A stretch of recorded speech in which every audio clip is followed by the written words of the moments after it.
면 지금 횡합니다. 네, 아마 다음 주에 또 청년관 공사가 이렇게 계속 진행될 것입니다. 우리 교회에서요 제일 유명한 대학이 있습니다. 혹시 어떤 대학인지 아세요? 삼육대학? 앤드루스 대학. 네, 맞습니다. 삼육대학도 유명합니다. 우리 재림교회 대학 가운데 가장 큰 대학 가운데 하나가 한국에 있는 삼육대학이고요. 제일 유명한 대학은 미국에 있는 앤드루스 대학입니다. 근데 그 대학의 이름을 정할 때 누구의 이름을 빌려왔냐면 앤드루스라는 사람의 이름을 빌려왔습니다. 앤드루스가 도대체 어떤 사람이길래 재림교회에 제일 권위 있고 제일 유명한 대학의 이름에다가 이분의 이름을 붙일까? 제임스 화이트나 그죠? 뭐 이런 분들 좀 계셨으면 좋겠는데 왜 앤드루스라는 사람의 이름을 붙였을까? 앤드루스라는 이분은 사실 재림교회의 초대 지도자 중에 한 분이십니다. 이분이 쓴 유명한 책 중에는 안식일의 역사라는 책을 기록해서 어떻게 구약, 신약 그리고 오늘날까지 안식일이 계속 이어져 왔는지 우리의 신앙을 아주 확고하게 해주는 그러한 저술가이고 지도자이십니다. 근데 이분이 재림교회 최초로 외방 선교사로 자원해서 나가십니다. 그래서 그 당시에 재림교회 초기에는 이 미국에만 우리 교회들이 이렇게 세워지고 있었는데 이분이 그 모든 안정적인 삶을 다 버리고 유럽으로 선교하러 나가십니다. 그리고 그곳에서 두 자녀를 잃어버리는 슬픔을 당하시지만 선교의 열정을 끄지 아니하시고 끝까지 선교사의 삶을 마치신 이분의 삶을 기려서 우리 교회의 가장 유명한 대학이 앤드루스 대학입니다. 근데 앤드루스의 삶을 이렇게 보면 그를 도왔던 한 여성도 기록되어져 있습니다. 마우스 보이드라는 여성분인데요. 이분은 성경 교사고 문서 전도자고 교육자로 우리 교회에서 봉사하셨던 여성 지도자 중에 한 분이십니다. 앤드루스를 도와서 유럽의 선교사 역을 한 첫 번째 미혼 여성이십니다.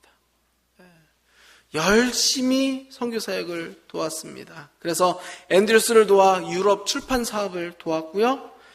루바로 목사님을 도와서 런던에서 최초로 천막 전도회를 이렇게 운영한 여성 지도자입니다.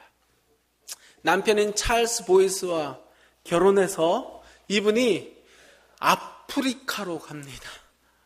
온 가족이 아프리카로 갑니다. 그래서 아프리카 초기의 선교사들과 함께 아프리카 선교를 하다가 거기에서 남편도 잃고 딸도 잃습니다. 그리고 나서 이 마우드 보이드라는 이 여성은 호주로 가서요. 거기서 삼육학교 선생님, 교장 선생님 이렇게 봉사하시고 로바린다에서 생을 마감하십니다. 제가 왜 이 말씀을 드리냐 하면은요. 우리가 신앙생활을 처음 시작할 때는 우리는 종종 우리가 신앙생활을 하고 하나님을 믿는 믿음을 가지면 우리의 삶의 모든 고통에서 해방되고 예방되고 하나님께서 해결해 주신다고 기대하게 됩니다. 근데 실상은 어떠냐면 우리의 그러한 기대에도 불구하고 우리의 신실한 믿음과 헌신에도 불구하고 우리의 삶에는 예측 못할 어려움들이 닥쳐옵니까? 그런 어려움들이 닥쳐옵니다. 우리의 힘으로는 도저히 할 수 없는 그러한 어려움들이 종종 만나게 되는 것입니다. 사실 이러한 것들이 우리의 삶의 여리고와 같은 것입니다. 오늘 본문의 말씀은 이스라엘의 새 지도자 여호수아가 이스라엘 백성과 함께 믿음으로 이 여리고를 무너뜨렸다라고 기록하고 있습니다. 오늘 우리가 개인적으로 혹은 가정적으로 혹은 이 한국 민족적으로 경험하고 있는 여리고가 있습니까? 우리 힘으로 무너뜨릴 수 없는 그러한 어려움들이 우리의 삶을 막고 있습니까? 믿음으로 여리고를 무너뜨리는 이 믿음의 그러한 모습을 우리 함께 말씀을 통해서 좀 나누게 되기를 간절히 바랍니다. 어떠한 믿음이 여리고를 무너뜨리는가? 첫 번째, 따라 하시겠습니다. 하나님의 말씀을 믿는 믿음입니다. 히브리서 11장 30절에 이 본문의 배경이 되는 구약성경 여호수아 6장으로 한번 좀 가보시겠습니다. 구약성경 326페이지 여호수아 6장 말씀입니다. 거기 1절, 2절 말씀입니다. 제가 1절을 좀 읽고요. 2절은 우리 성도님들께서 함께 좀 읽어주시기 바랍니다.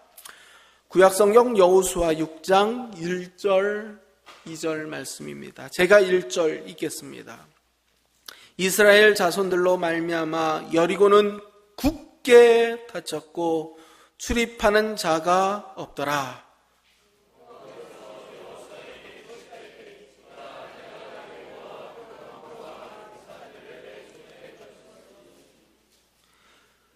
(1절에) 보니까 여리고 성은 어떻게 닫혀 있어요? 굳게 닫혀 있었습니다. 여리고의 왕과 용사들과 백성들이 얼마나 단단하게 이스라엘의 공격을 방어하기 위하여 준비하고 있는지 우리는 볼 수 있습니다. 여리고성을 지금 가보면은요, 사실 여리고성이 온전하게 남아있지는 않아요. 그러나 거기에는 여리고성에는 큰 언덕이 있어요. 그게 여리고성의 흔적이에요.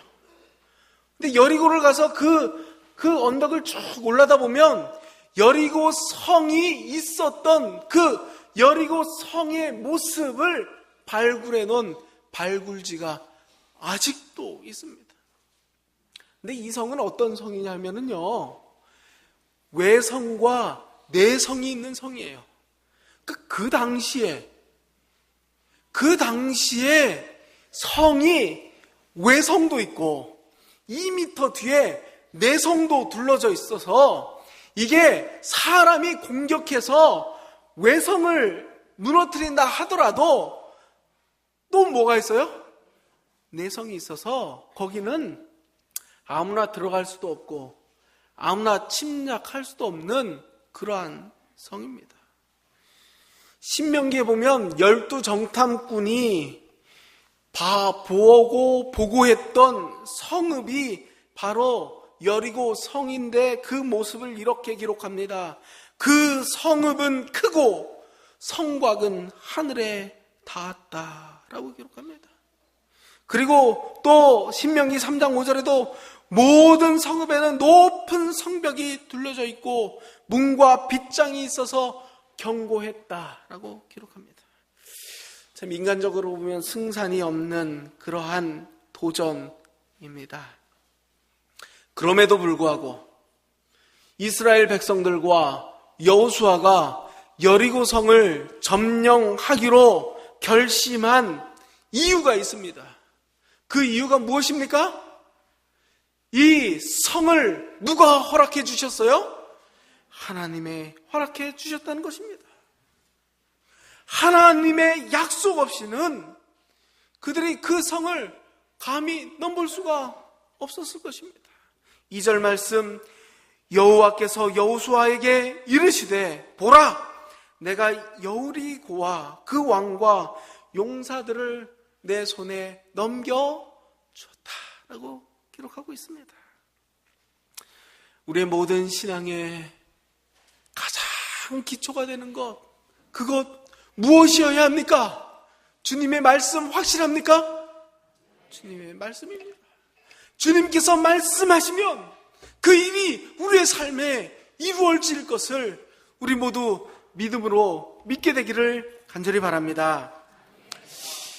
김한란 집사님이 운영하시는 그 사무실에서요, 매 주마다 구역반 예배를 드리고 있습니다.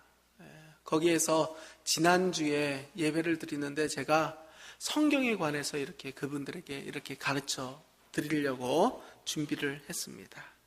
그래서 제가 말씀을 시작하면서 세상에 많은 기독교들이 있습니다. 그리고 교회들도 많습니다.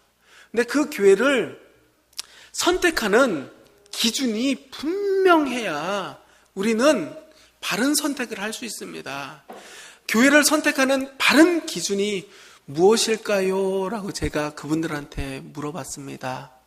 1번 목사님 말씀, 2번 김한란 말씀, 3번 성경 말씀. 그분들이 고민하세요. 저도 당황했어요. 바로 나와야 되는데, 눈치껏 그분들이 바로 나와야 되는데 머뭇머뭇거리시더라고요. 그래서 야, 도대체 이분들이 무엇을 생각하고 계실까? 제가 기대를 했습니다. 했더니 용기를 내서 한 분이 얘기하셨어요. 1번 목사님 말씀. 땡 했습니다. 네, 땡 했습니다.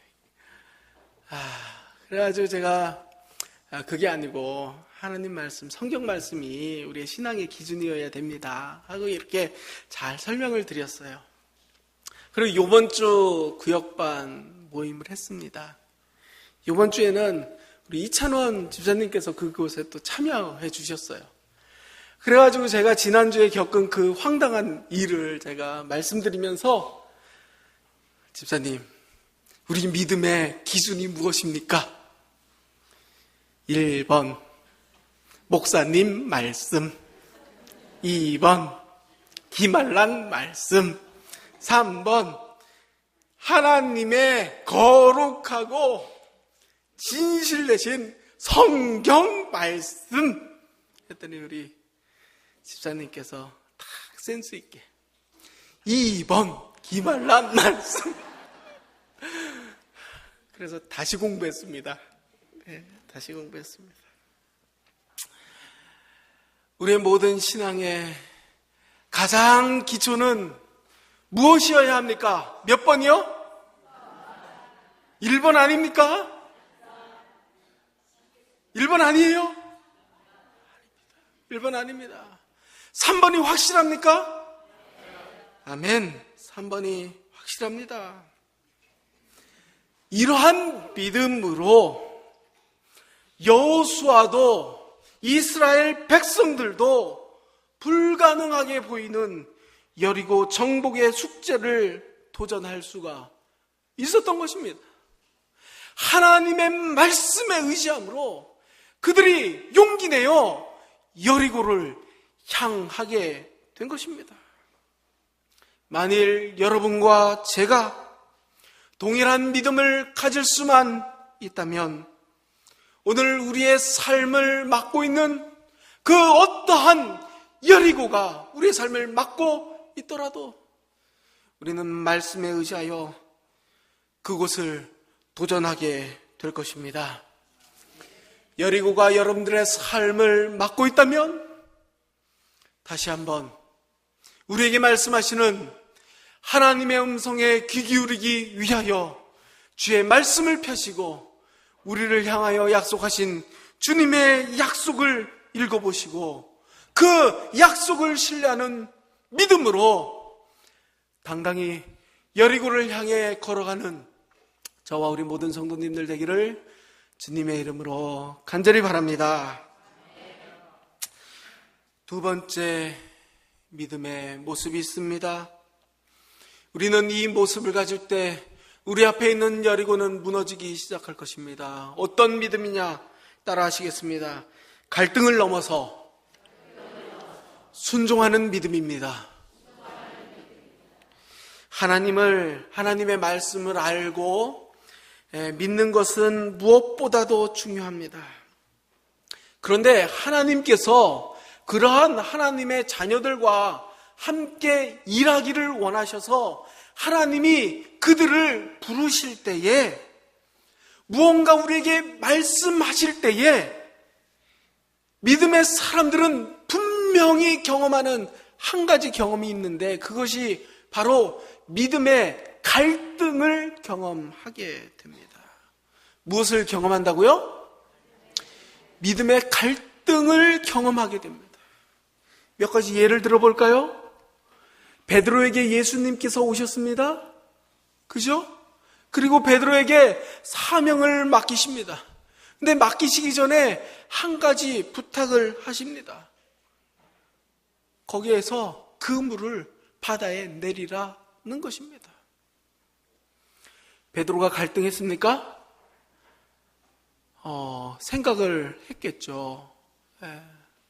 지금 갈릴리 바다는 누가 제일 잘 알아요? 내가 잘 아는데. 지금은 물고기 잡힐 시간이에요? 아니에요? 아닌데. 이 사람이 뭔데 나한테 와서 이러한 말을 할까? 그러나 베드로는 어떻게 이야기합니까?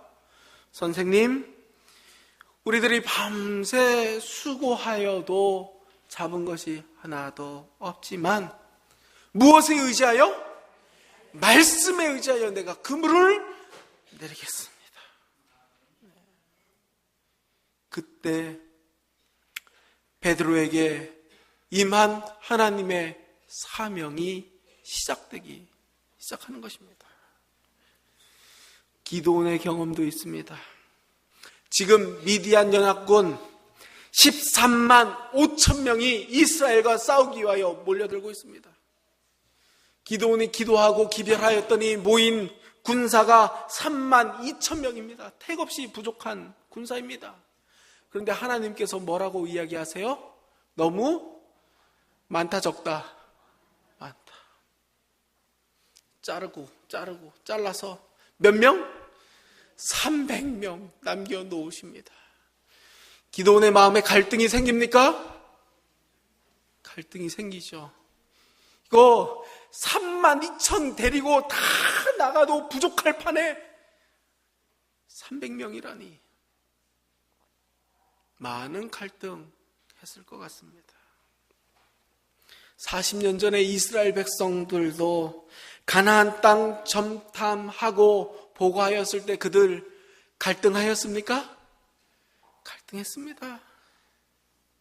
우리가 능히 올라가서 그 백성을 치지 못하리라. 그들은 우리보다 강하니라. 그들 앞에 우리는 무엇 같다고요? 메뚜기 같다고요. 이스라엘 백성들이 하나님을 만날 때 하나님은 그들에게 믿음을 요구하십니다. 내가 보기에도, 우리들이 보기에도 뻔히 이루어질 것 같은 일은 믿음을 필요로 하지 않습니다. 그러나 하나님께서 우리에게 말씀하시고 하나님의 일을 우리가 도울 때에 그 일은 내 일이 아니고 누구의 일이에요? 하나님의 일이에요. 그 일의 크기는 내가 할 수 있는 일의 크기가 아니라 누가 하시는 일의 크기예요? 하나님이 하시는 일의 크기라는 것입니다. 아니, 순종을 좀 요구하실 때 좀 이성적인 순종을 요구하시지 그 비이성적으로 감당할 수 없는 그러한 순종을 하나님 요구하실까? 왜요? 거기에 무엇이 필요하기 때문이에요? 믿음이 필요하기 때문에 그렇습니다. 믿음이 필요하기 때문에 그렇습니다. 이성적인 순종이라면 믿음 없는 사람도 순종할 수 있죠. 그러나 이성을 넘어서는 순종은 믿음 없이는 불가능한 순종인 것입니다. 기독교 신앙이 그렇다고 비이성적인 신앙이 아닙니다. 이성을 뛰어넘는 그러한 신앙인 것입니다. 그래서 유명한 철학자 파스칼, 기독교의 철학자 파스칼은 이렇게 이야기합니다. 신앙은 이성을 십자가에 못 박는 것이다. 하나님께서 이스라엘 백성들에게 어떠한 순종을 원하셨습니까? 여호수아 6장 3절 말씀입니다. 우리가 잘 알지만 한번 보시기 바랍니다. 하나님께서 이러한 순종을 요구하셨습니다. 함께 읽겠습니다. 3절 말씀 시작. 너희 모든 군사는 그 성을 둘러 성 주위를 매일 한 번씩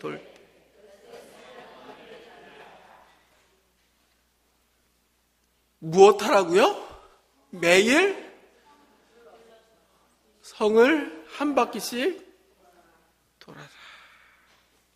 그리고 4절 저 후반부에 보면 일곱째 날에는 몇 번 돌라고요? 7번 돌라. 아니 성을 공격하라는 것이 아니고요. 여리고 성을 내가 너에게 주었는데 여리고 성을 용기 가지고 공격해라 라는 것이 아니고요. 무엇하라고요? 성을 돌라라는 것입니다. 그냥 성을 한 바퀴 돌라라는 것입니다. 가만히 생각해 보면 참 돌지 않고는 돌 수 없는 그런 명령 아니겠습니까? 참 작전을 잘 짜가지고 어떻게 공격할까 그냥 회의를 하고 연구를 해서 하나님의 말씀에 의지하여 무너질 때까지 그냥 5년이고 10년이고 우리가 공격하겠다 이러한 것도 아니고요. 하루에 한 바퀴씩 돌라라는 것입니다. 그러나 그렇게 해서 여리고성 무너졌습니까?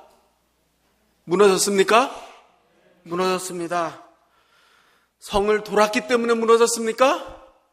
아닙니다. 하나님의 말씀에 무엇했기 때문에 무너진 거예요? 순종했기 때문에 무너진 것입니다. 오늘날 재림 성도들의 신앙이 무력한 이유가 있습니다. 하나님의 말씀을 모르기 때문에 무력한 것입니까? 아니요, 그렇지 않습니다. 오늘날 우리들의 신앙의 지식 수준은 다른 어떤 시대보다도 훨씬 더 많이 주의 복음과 기별을 알고 있습니다. 그런데 문제는 무엇입니까? 순종하지 않는 것입니다. 따라하시겠습니다. 참된 믿음은 순종합니다.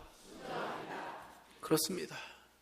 그리고 우리가 진정 하나님의 말씀에 순종할 때 여리고는 무너질 것이라는 분명한 믿음을 이 시간 함께 나누게 되기를 간절히 바랍니다. 여리고를 무너뜨리는 믿음의 마지막 모습입니다. 따라하시겠습니다. 하나님을 바라며 침묵하는 것이 믿음입니다. 하나님께서 이스라엘 백성에게 여리고 성을 돌라고 하면서요, 흥미로운 한 가지 명령을 추가하셨습니다. 그것이 여호수아 6장 10절에 나오는 말씀입니다. 여호수아가 백성에게 명령하여 이르되 너희는 외치지 말며 너희 음성을 들리게 하지 말며 너희 입에서 무엇하라? 아무 말도 내지 말라. 너희 입에서 아무 말도 내지 말라. 그러다가 내가 너희에게 명령하여 외치라 하는 날에 외치라라는 것입니다. 한 바퀴씩 도는데요, 무엇 하지 말라고요? 말하지 말라. 왜 하나님께서 여호수아에게 이러한 명령을 하셨을까요? 노래하면서 돌 수도 있는데, 그죠? 네, 아무 얘기도 하지 말고 그냥 그 성을 도르라 라고 이렇게 명령하셨을까? 저는 두 가지 가능성을 생각해 보았습니다. 한 가지는 만약에 그들이 자유롭게 얘기하면서 그 성을 돌 때 어떤 일이 일어날까 뭐 이런 생각을 해봤어요. 아마 그 이스라엘 백성들 사이에서 부정적인 이야기가 나올까요? 나올 것 같아요. 그죠? 나올 것 같아요. 다 여호수아처럼 믿음이 그렇게 똑같지 않거든요. 어떤 사람이 이런 말 하겠죠. 야, 우리가 지금 여기서 못하는 것이냐 말이죠. 이렇게 가지고 이게 되겠냐? 뭐냐 이게? 그러면은 옆에 사람들이 뭐라고 얘기할까요? 아니야, 그냥 조용히 돌아 이렇게 얘기했을까요? 맞아 그랬을까요? 맞아 그랬을 것 같아요. 네. 틀림없이 부정적인 분위기가 그곳에 있었을 것이고, 또 그러한 사람들의 말은 많은 사람들의 마음을 흔들어 놓았을 것 같은 그런 생각이 들었습니다. 그러나 더 중요한 이유가 있습니다. 더 중요한 이유는 이스라엘 백성들이 여리고 성을 돌 때에 입에서 아무 소리도 내지 말고 하나님께서 어떻게 우리를 인도하셨는지를 묵상하면서 기도하면서 돌기를 바라시는 하나님의 뜻이 있었음을 저는 분명히 확신합니다. 왜냐하면 그러한 침묵의 시간 없이는 결코 믿음의 열매는 우리의 삶에 맺혀지지 않기 때문에 그렇습니다. 어제 저녁에 이신영 전도사님께서 우리에게 귀한 말씀 주시지 않으셨습니까? 모든 주를 믿는 백성들은 다 산에 올라가는 경험을 해야 된다고요. 산에 올라가는 경험을 하지 않고는 이 땅에서 우리는 승리할 수 없음을 이야기하셨습니다. 산에 올라간다는 것은 등산하라는 말씀 아닙니다.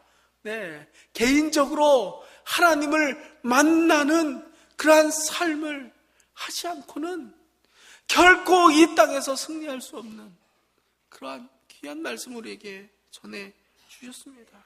그렇습니다.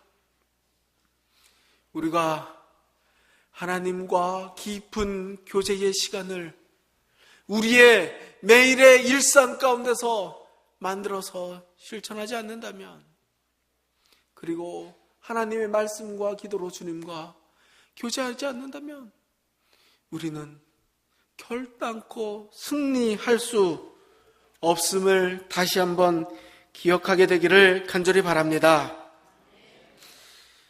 기도라는 책에는 이런 말씀이 있습니다. 침묵의 한복판에는 매우 고요하고 매우 평화로우며 매우 침착한 우리 주님께서 계신다.